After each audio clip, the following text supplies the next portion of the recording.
कि एस्टैब्लिशमेंट हिस्सा हो। एस्टैब्लिशमेंट भी पाकिस्तान की सियासत का, पाकिस्तान की एक बहुत बड़ी सियासी हकीकत है और उनको भी इन मुज़ाकरात में शामिल होना ज़रूरी है। चौधरी साहब ये बताइएगा कि माजी में जिस तरह ज़ुबैर उमर साहब नवाज शरीफ और मरीम नवाज के तर्जुमान थे, तो उनके एस्टैब्लिशमेंट से बड़े करीबी रखते थे और किसी हद तक कहा जा सकता है कि जनरल बाजवा के साथ जो रस्ते हमवार हुए थे उसमें ज़ुबैर उमर का बड़ा किरदार था।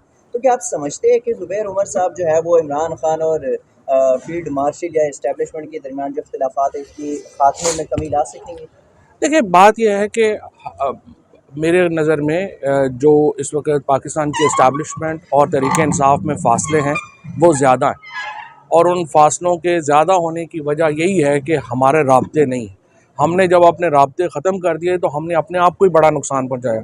तो जब वो हमारे बड़े दोस्त जो हैं वो कहते हैं कि जिन लोगों का भी राब्ता है उनको निकाल दें पार्टी से, तो भाई जिनके राब्ते हैं वही कोई अकल की बात करेंगे ना। हाँ, जो राब्ते अपने ज़ाती मुफाद के लिए इस्तेमाल करें उनको तो जो है वो बिल्कुल आप कंडेम करें, लेकिन जो राब्ते जो हैं वो इमरान खान के लिए, तहरीक इंसाफ के लिए रास्ते बना सकते हैं वो अहम है। अगर मोहम्मद ज़ुबैर साहब के राब्ते हैं, मेरी नज़र में ये एक और एडिड एडवांटेज है। अच्छा तो सब आज केस लगा हुआ है इमरान खान का, तो आपको लगता है कि इमरान खान ने कोई अदालतों से बाहर नहीं आना, ना वो अदालतों की या कानून की कोई जुर्म की वजह से जेल में है।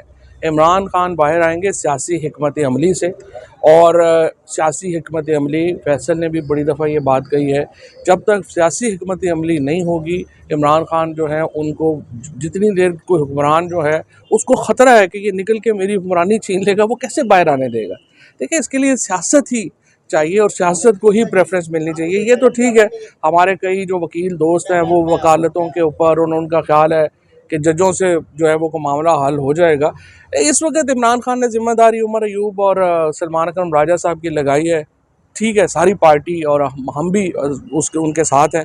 जो इमरान खान फैसला, हतमी फैसला इमरान खान ने करना है, हम तो राय दे सकते हैं, हम तो अपनी राय चौधरी साहब आपने कहा सियासी हिकमत अमली, तो क्या इमरान खान की सियासी हिकमत अमली नाकाम है, कमज़ोर है, या पाकिस्तान तहरीक इंसाफ की मौजूदा क़यादत वो सियासी हिकमत अमली को अपनाना नहीं चाहते जिसमें इमरान खान बाहर और पीटीआई वापस आए? नहीं, देखिए, ये नहीं, मेरे ख्याल में जो भी लोग इस वक्त इमरान खान के साथ खड़े हैं बड़ी मुश्किल में खड़े हैं, बड़ी तकलीफ़ लेके खड़े हैं, लेकिन ऐसी बात नहीं है। मेरा मसला सिर्फ यह है कि बहुत लोगों की जो सियासत है वही 8 महीने की, 12 महीने की, 14 महीने की है। उनकी कोई सियासत का इतनी समझ उनको नहीं है। सो सियासी हिकमत अमली तो बाहर के लोगों ने बनानी है ना। इमरान खान तो जेल में है, वो कैसे बनाएंगे? उनको कोई रेलिवेंट इन्फॉर्मेशन चाहिए, उनको एडवाइस चाहिए, फिर ही वो बना सकते हैं। इसलिए मैंने अर्ज़ किया, हमें पॉलिटिकल अलायंस चाहिए और फिर गुफ्तगू चाहिए। Thank you sir. केस था ACL से आपका नाम निकाला गया, उस हवाले से बताइएगा और फिर थोड़ा सा पाकिस्तान तहरीक इंसाफ की आदत के बारे में बात करेंगे। तो पहले केस के हवाले से बताइएगा। देखिए, सबसे पहले तो मैं बड़ा शुक्रगुज़ार हूँ आज इस्लामाबाद हाई कोर्ट का, जिन्होंने बिलाखिर अपने फ़ैसले पर अमल दरामद कराया और तकरीबन 2.5 साल के बाद जो मेरा नाम है वो पासपोर्ट कंट्रोल लिस्ट से रिमूव किया है। तो अब इंशाल्लाह कोशिश करेंगे कि ये हज के बाद उम्रे के लिए जाएं, अल्लाह ताला का कुछ शुक्र अदा करें इस पे।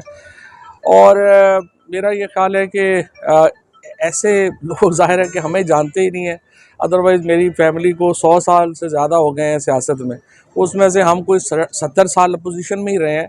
तो ये अपोजिशन में होने का मतलब ये तो नहीं है कि आप मुल्क छोड़ देंगे। हमने यहीं रहना है, यहीं मरना है, हमारी कब्रें यहाँ पे हैं, हमारे घर यहाँ पे हैं, हमने किधर जाना है। बहरहाल इस्लामाबाद हाई कोर्ट का शुक्रिया कि उन्होंने बिल आखिर 2.5 साल के बाद कुछ ना कुछ इंसाफ जो है वो मिला है। जहाँ तक इस वक्त सियासत की ताल्लुक है, सबसे पहले तो मैं समझता हूँ कि मोहम्मद ज़ुबैर साहब की इत्तलात हैं कि वो तहरीक इंसाफ में आ रहे हैं, ये बड़ी खुशाइन बात है। तहरीक इंसाफ में मोहम्मद ज़ुबैर साहब जैसे लोग, पार्टीज़ को कभी भी अपने जो दरवाज़े हैं वो लोगों पे बंद नहीं करने होते। और लाखों लोगों की पार्टी है, कोई बंदा मुकम्मल तो नहीं होता, हर एक के ऊपर तनकीद हो सकती है, हर एक के ऊपर कोई परफेक्शन नहीं, फरिश्ते नहीं होते। बड़े लोग जो हैं उनमें खामियां होती हैं, बड़े लोग जो हैं उनमें खूबियां होती हैं। पॉलिटिक्स जो है उसके अंदर नया पानी आता है, ये दरिया की तरह है, नई हकीकतें आती हैं। और मोहम्मद ज़ुबैर साहब के आने से एक तो मैं समझता हूँ कि जो इन्फॉर्मेशन विंग है वो मजबूत होगी, क्योंकि बहुत अच्छा बोलते हैं, बहुत अच्छी नुमाइंदगी करते हैं। उसके बाद इकॉनमी की साइड के ऊपर असद उमर साहब के जाने के बाद कोई आदमी तहरीक इंसाफ के पास उस तरह से नहीं था जो मईशत की बारीकियों को समझता, बात करता। बजट आ रहा है, मोहम्मद ज़ुबैर साहब इकॉनमी के एक्सपर्ट हैं, सो मेरा ये ख्याल है कि ये बहुत अच्छी बात है और मुझे उम्मीद है, और मैं ख्याल इमरान खान साहब को मुझे पता भी है कि जो सारे लोग जिनको ज़ोर ज़बरदस्ती पहले पार्टी छुड़वाई गई थी, उनके ऊपर भी दरवाजे खुलेंगे और इंशाल्लाह ये सारे लोग जो हैं वो तहरीक इंसाफ में वापस आएंगे और इस अजीम जदोजहद जो इमरान खान इस वक्त कर रहे हैं उसका हिस्सा होंगे। इमरान खान एक ऐसा नाकाबिल तस्खीर किला बन चुके हैं इस वक्त पाकिस्तान में जमहूरियत के लिए। तमाम जहाँ पे चिराग बुझ गए हैं, जहाँ पर आप देखिए अंधेरा ही अंधेरा है, वहाँ पर एक ही शख्स जो है वो रोशनी का नवीद बन के खड़ा है और वो इमरान खान है। और मैं ये समझता हूँ कि वो तमाम लोगों को जिनका इमरान खान से इख्तलाफ भी है, जिनको पीटीआई की पॉलिसीज़ नहीं भी पसंद, उनको भी इसलिए इमरान खान का साथ देना है कि इमरान खान ही पाकिस्तान में जमहूरियत की एक आखिरी वो किला है जिनको मसमार करना चाहते हैं जो अमरीत के परवरदा है वो। तो इसलिए इमरान खान का साथ देना जमहूरियत के लिए ज़रूरी है, आवाम के लिए ज़रूरी है, पाकिस्तान के लिए ज़रूरी है और हर शख्स को इसके ऊपर जो है वो करना चाहिए। अब एक नई तहरीक का आगाज़ किया खान साहब ने। मेरी ज़ाती राय तो सच्ची बात यह है कि इससे मुख्तलिफ थी। 2 दफ़ा मेरी खान साहब से बड़ी तफसीली बातचीत हुई। मैंने अर्ज़ किया कि हमें जो सियासी हिकमत है वो भी चाहिए। तहरीक तो खाली चलनी है, तहरीक से पहले भी 6-7 काम है। मिसाल के तौर के ऊपर सियासी अलाइंस बनना चाहिए था। कल फिर मेरी मौलाना फजलुर रहमान साहब से मुलाकात हुई। मौलाना बिल्कुल वाज़ेह हैं, उन्होंने मुझे कहा है कि देखें मैं 2 अपोजिशन नहीं कर सकता, वो अपोजिशन का हिस्सा बनना चाहते हैं।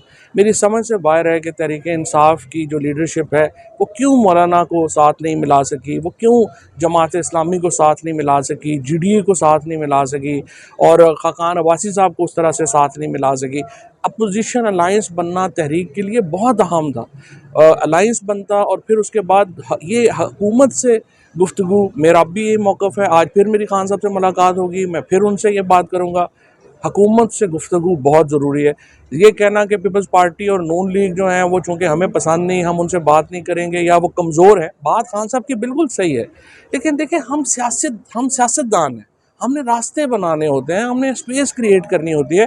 पीपल्स पार्टी, नून और पीटीआई तीनों ही एक दूसरे के लिए अहम है। हमें एक दूसरे को अगर इतना कमज़ोर कर देंगे तो फिर देखें पंजाब जैसी जगहों के ऊपर हमारा मुकाबला मजहबी शिद्दत पसंदों से होगा अगर नून लीग या पीपल्स पीटीआई यहाँ से निकल जाती है। सिंध में, केपी में आपका मुकाबला अल्ट्रा नेशनलिस्टों से होगा, सेपरेटिस्ट से होगा। हम बंदूक का मुकाबला तो नहीं कर सकते, हम तो पॉलिटिशियन हैं। तो हमें इसलिए अपनी स्पेस क्रिएट करनी है। सियासी जमातों से अलाइंस ज़रूरी है और फिर सियासी जमातों से गुफ्तगू ज़रूरी है।